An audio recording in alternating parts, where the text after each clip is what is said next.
Em termos de emagrecimento, a gente consegue a fisiologia mesma. Né? Se eu aumento a minha atividade metabólica, eu aumento a minha mobilização de gordura e, consequentemente, se eu faço um balanço energético em relação ao que eu como, eu consigo emagrecer. Então, eu não diria que o CROSS é o melhor modelo de emagrecimento, que a musculação é o segundo, que o treinamento funcional é o terceiro, ou seja, eu não enquadraria isso de forma seriada, tá? Eu acho que o processo de emagrecimento eu vou conseguir no treinamento funcional, eu vou conseguir na musculação e eu vou conseguir no CROSS em uma mesma magnitude, desde que isso esteja associado aos outros fatores que impactam. O que acontece de que a gente acaba vendo muito isso, né? Pô, eu estou na sala de musculação há 5 anos tentando emagrecer, olha aí, entrei no CROSS e há 3 meses eu já perdi 7 quilos. Pense no negócio massa, né? O que acontece, gente, é muito o que o Elton falou, e aí eu vou citar o Jonato é um amigo pessoal, e muitas vezes, conversando com o Jonato sempre diz a mesma coisa, velho, ficar grande ou ficar magro é você dar um susto no corpo, é fazer o que você ainda não fez. E aí, né, isso é um fato, quando a gente vai para dentro de um box de cross, quando a gente treina, faz uma aula de cross, a gente descobre que talvez nunca ou pouquíssimas vezes na vida a gente treinou alta intensidade. Né? Então acho que esse é o principal susto que a gente toma. Pô, termina o aquecimento e tu já está com as pernas tremendo. E muitas vezes a gente observa isso. Então, se tu dá um estímulo ao teu corpo que até então você não tinha dado, de intensidade, de variação de padrão motor, e você faz isso por um determinado tempo, é óbvio que a resposta de mobilização energética vai ser maior. E aí as pessoas acabam associando hoje muito cross a isso, tá? Mas é muito disso. Eu acho que emagrecer tem muito a ver com o aumento da atividade metabólica, e isso a gente consegue em qualquer uma das modalidades, desde que a gente respeite os aspectos fisiológicos e a gente treine aquilo que a gente ainda não treinou.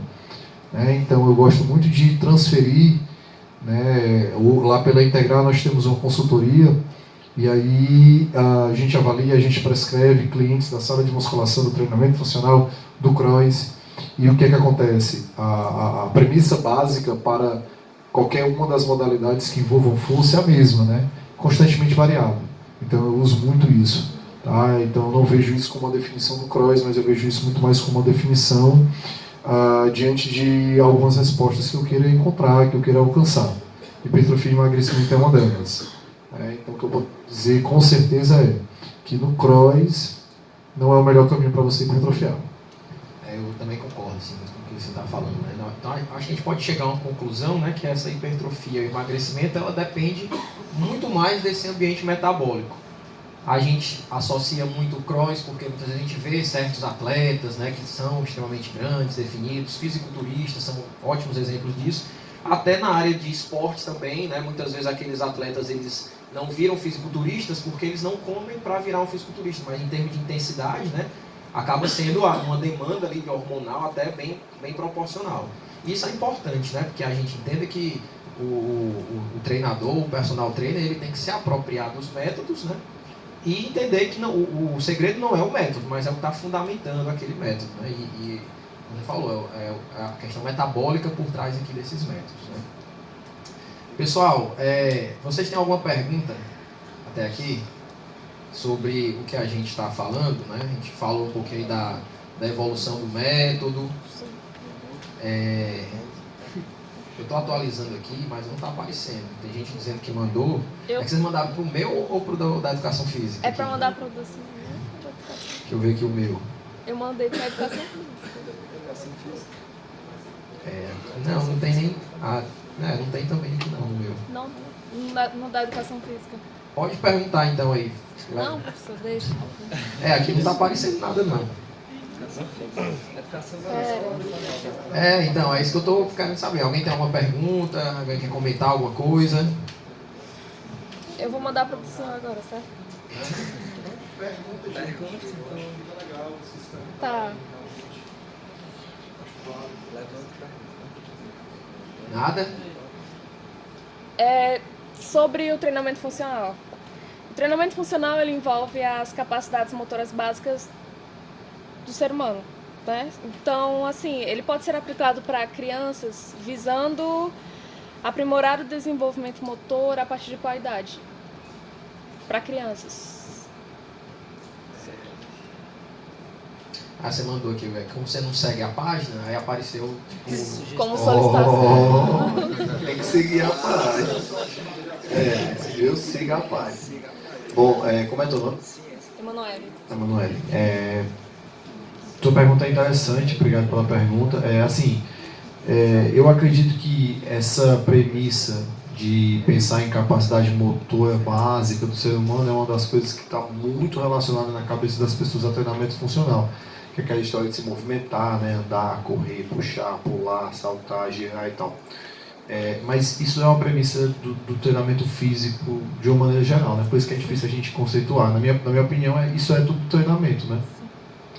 E para criança, a gente sabe que fisiologicamente qualquer modelo de exercício físico pode ser interessante, né? É interessante na verdade, porque funciona ou auxilia nos processos de maturação, crescimento. Então até teve um evento aqui, né, específico para falar sobre isso. Então eu acredito que as diretrizes normais ou as diretrizes tradicionais em relação à utilização de treinamento resistido para crianças, elas podem ser seguidas. O que eu acho que posso especificar bem nessa tua pergunta? É que normalmente as crianças elas têm um comportamento, e aí é algo bem, uma característica psicológica de precisar mais do que qualquer pessoa de variedade, né? De variação de movimento. Então talvez a tua pergunta tenha sido nessa perspectiva. Até que ponto é interessante colocar uma criança para fazer uma modalidade que, tudo bem, é importante para os adultos, mas que tem uma característica mais monótona, por exemplo, tá? Então, é importante a criança saltar, rastejar, pular, puxar, empurrar. Então, talvez pensando nisso, as pessoas acreditem que o treinamento funcional possa ser importante. Eu penso que sim, e você pode utilizar com crianças, mas eu penso que qualquer tipo de treinamento, qualquer tipo de exercício físico possa ser interessante. E a variação, ela é importante nesse aspecto.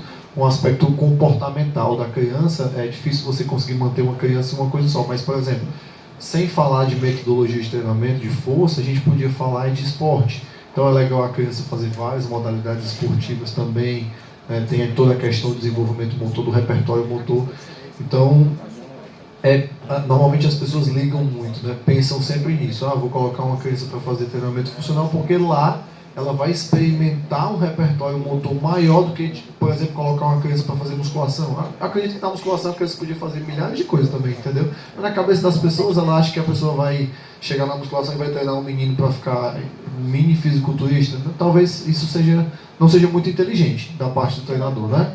Então, assim, eu acho que musculação, treinamento funcional, cross-training, qualquer modalidade, esportes, né, é benéfico para a criança, e você pode utilizar a mesma recomendação tradicional para isso. O importante é só haver variação, principalmente no que diz respeito ao repertório motor. A partir de qual idade? Idade de recomendação de treinamento de força para criança, aqui, né? A gente depende muito da maturação dela. É individual, né? Porque as adaptações dependem de como que está o organismo dela, né? Aí depende da maturação. O Fleck, ele tem uma tabela de recomendação de treinamento de força para criança. Eu acho que mistura muita coisa. Você dizer que isso é musculação, não é. Eu acho até parecido um pouco com o CrossFit, né? Com o cross-training. Mas são exercícios de corrida, de levantar objetos. Tinha antigamente, na época do André, né? Eu não me lembro disso não. Tinha aquelas escadas horizontais que a criança ficava... Ainda existe? Porque eu não peguei essa fazer. Pessoal, vamos entrar agora que coloca num contexto, né, que é o contexto da lesão, tá? A gente sabe que esses são métodos. Você tem uma pergunta? Eu gostaria de aproveitar a pergunta dela e também perguntar sobre como funcionam essas valências em idoso também. Gostaria de saber, né, nesse ponto. Ela perguntou da criança, gostaria de saber como fica no idoso. Como a gente no cross, funcional, pode ser funcional e próximo. Pode ser os dois, podem responder.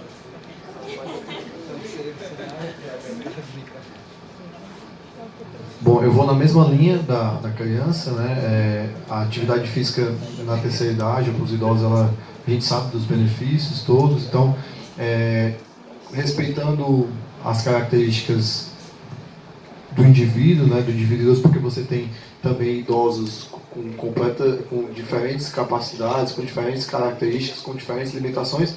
No treinamento funcional a gente utiliza sim, pode utilizar sim, né, o treinamento funcional com idosos, e a gente vai ter os mesmos benefícios que você teria com o idoso que está fazendo, por exemplo, musculação, que é importante. Eu só queria trazer um dado, falar sobre uma coisa que normalmente é uma coisa que eu costumo falar nas minhas aulas. Eu sempre dou aula muito, o pessoal que me conhece mais sabe, sobre força e potência, na especialização, na graduação e tal. E tem alguns estudos mais recentes que, em relação especificamente ao idoso, vem mostrando que treinar potência, força explosiva, né, no caso, comparar diferentes manifestações da força, seria mais funcional, ou seja, melhoraria a capacidade funcional de idosos em relação a idosos que fizeram um protocolo de treinamento tradicional. Esses protocolos de treinamento tradicional eram um treinamento de força e treinamento de resistência de força, sem envolver o componente de velocidade de execução. Então eu tenho, depois quem quiser procura o André aqui, eu tenho esses estudos, tem uma revisão sistemática de 2016 que traz todos esses estudos para dentro de uma pesquisa só. E em relação ao treinamento para idosos, eu acho que talvez você tenha falado funcional e cross, porque existem talvez a possibilidade de fazer dentro da cabeça das pessoas, não na minha opinião, você pode fazer tudo na musculação, mas dentro da cabeça das pessoas, essa perspectiva que no funcional e no crossfit ou no cross training, o idoso faça exercícios mais explosivos, né? E realmente existe essa tendência, tá?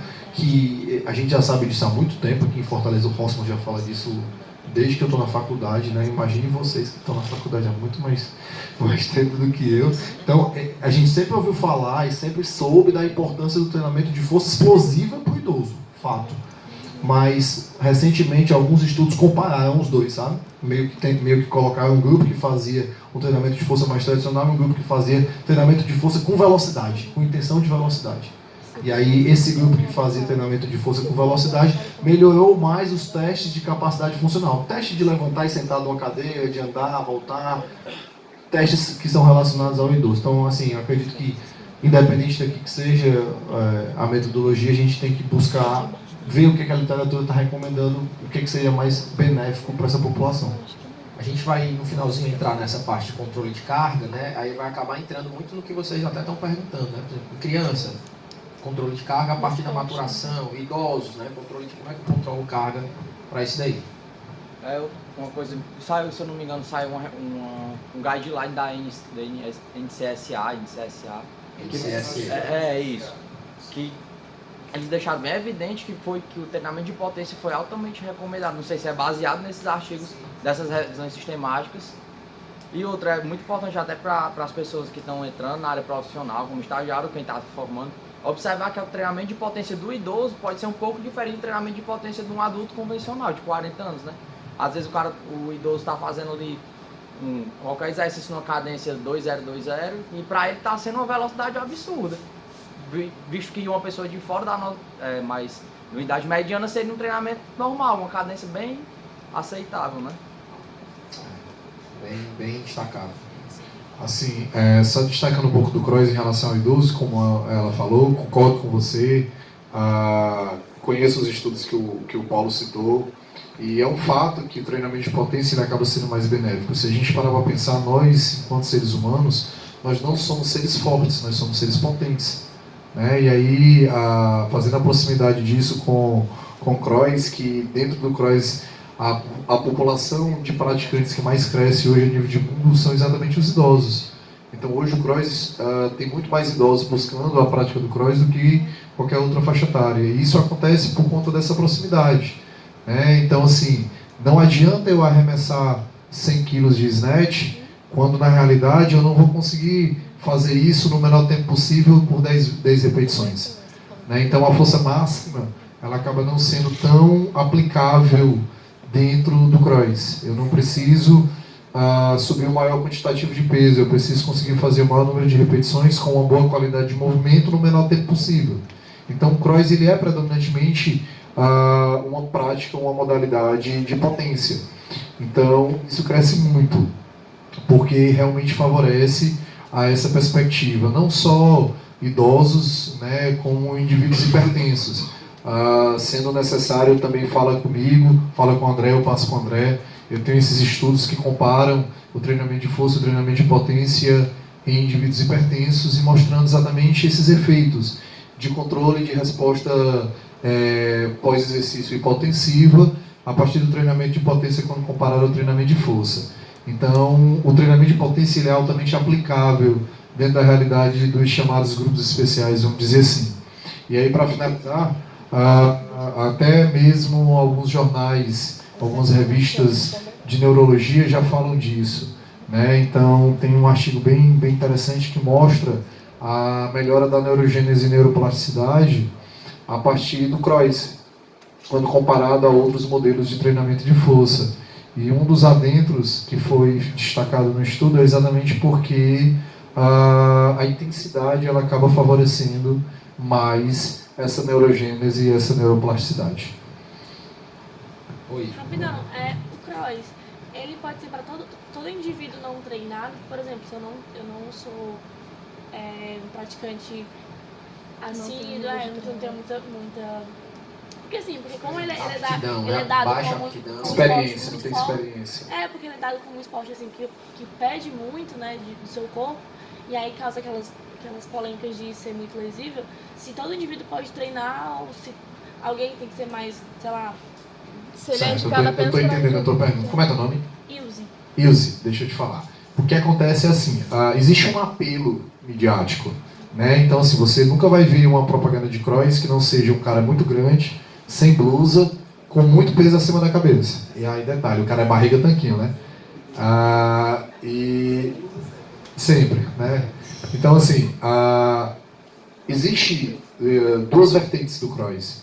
Existe o CROIS competição, e aí os caras são muito grandes, muito fortes, altamente definidos e extremamente rápidos, né? Então já vi algumas competições e eu gosto de brincar e dizer que esses caras eles não têm 2 pulmões, eles têm 6 pulmões, porque é absurdo fazer o que esses caras fazem. E existe uma outra vertente, tá? Que está muito mergulhado dentro do cross-training, que é a vertente mais qualitativa. Então existem alguns boxes de crossfit, existem alguns boxes de cross-training hoje que promovem a proposta do CROIS dentro de uma perspectiva qualitativa.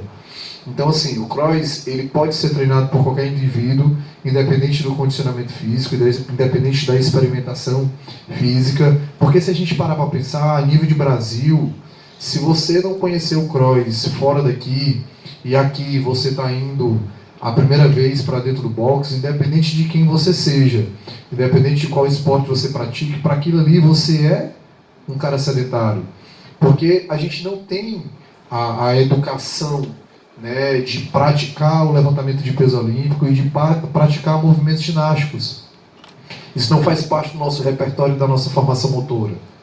Então, assim, independente, eu fui atleta de voleibol na adolescência, depois do voleibol eu pratiquei durante algum tempo a musculação, mantive na musculação e fui atleta de triatlo, competi no triatlo, até que eu cheguei no CROIS. E quando eu cheguei no CROIS eu era sedentário. Pô, eu fazia triatlon, eu cheguei a fazer meio Ironman, tá? E aí de repente eu cheguei no CROIS e com 10 minutos eu estava vomitando, passando mal, como se eu fosse sedentário. Então na realidade todo mundo acaba sendo sedentário porque a gente está falando de algo que a gente não tem aquela experimentação motora. Mas todo mundo pode treinar. O que é importante é que essa responsabilidade de como que eu vou ajustar esse indivíduo que não tem essa vivência, essa experimentação, esse condicionamento, depende muito de mim, treinador. Tá? Então, no CROIS, existe uma responsabilidade muito grande que reside sobre o treinador. Tá? Então, se um cara foi lá e não teve uma boa experiência, não se desenvolveu bem, a maior parte da responsabilidade disso é do treinador, é do coach. Tá? E, então, a gente precisa entender que existe uma diferença muito grande entre a modalidade e o coach. Tá? Então, vai muito por aí. Em relação a uma pergunta de atividade física, eles querem intercalar entre crossfit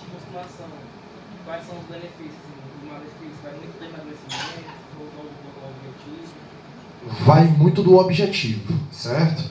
O que acontece é assim, algumas pessoas chegam para mim e perguntam assim, Prodemir, eu faço cross, na musculação, o que é que eu devo fazer? Né? E isso para mim é um pouco óbvio, tá? E é assim, se eu treino cross, o que é que eu vou treinar na musculação? Preferencialmente exercícios isolados, que você não tem no cross, tá? Mas de uma maneira geral, eu posso ter manifestações de forças diferentes iguais dentro da mesma realidade, tá? O que acontece é que no cross cresce cada vez mais o entendimento e a necessidade do que nós chamamos de movimentos acessórios. Então, existem determinados momentos no treinamento onde a gente precisa treinar componentes acessórios. E esses componentes acessórios, muitas vezes, eles envolvem exercícios isolados. E aí, nada melhor do que a sala de musculação. Tá? Então, isso vai ter vários benefícios, desde preparar melhor o cara para a competição, como prevenir esse cara de uma lesão, ou mesmo promover uma recuperação funcional. Então, hoje, cada vez mais, os boxes eles têm um anexo de uma sala de musculação e visa isso. Tá? Então, nesse ponto aí que eu queria chegar, né? Então, a questão da lesão. Pensando na musculação, a gente pode dizer que dos três aqui, né? A musculação ela é a que menos lesiona, uma vez que a lesão ela vai aparecer numa fadiga, em que você precisa resistir àquele movimento. E como a gente está num aparelho, né? Muitas vezes aquele aparelho meio que protege a execução, ou seja, o que iria lesionar seria uma carga, por exemplo, muito excessiva. A gente pode dizer que a musculação ela é menos perigosa para uma lesão? Das três modalidades, eu não colocaria assim, não colocaria. Eu acho que muitas vezes depende, por exemplo, se eu entendo o funcional como algo para beneficiar no momento X de uma atuação, às vezes nem é necessário ter uma sobrecarga.